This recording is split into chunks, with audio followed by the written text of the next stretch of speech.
Uppinangady police ಠಾಣಾ ವ್ಯಾಪ್ತಿಯ ಅಡಿಂಜೆ ಎಂಬಲ್ಲಿ ಕಾರ್ಯಾಚರಿಸುತ್ತಿದ್ದ ನಕಲಿ ನೋಟು ಜಾಲವನ್ನು ಬಯಲಿಗೆಳೆದಿರುವ ಉಪ್ಪಿನಂಗಡಿ ಪೊಲೀಸರು ನಕಲಿ ನೋಟು ತಯಾರಿಸಲು ಬಳಸುತ್ತಿದ್ದ ಮುದ್ರಣ ಯಂತ್ರ ಸಹಿತ 7 ಮಂದಿ ಆರೋಪಿಗಳನ್ನು ಬಂಧಿಸಿದ್ದಾರೆ. ಆರೋಪಿಗಳೆಲ್ಲರೂ ಕೇರಳ, ದಕ್ಷಿಣ ಕನ್ನಡ ಜಿಲ್ಲೆಗೆ ಸೇರಿದವರಾಗಿದ್ದಾರೆ.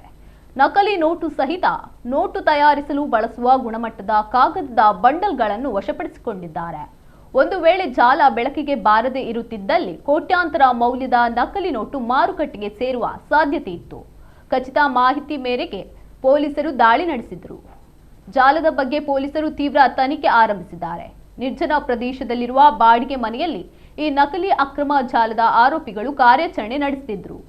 ಪೊಲೀಸರು ತನಿಖೆ ಮುಂದುವರಿಸಿದ್ದಾರೆ.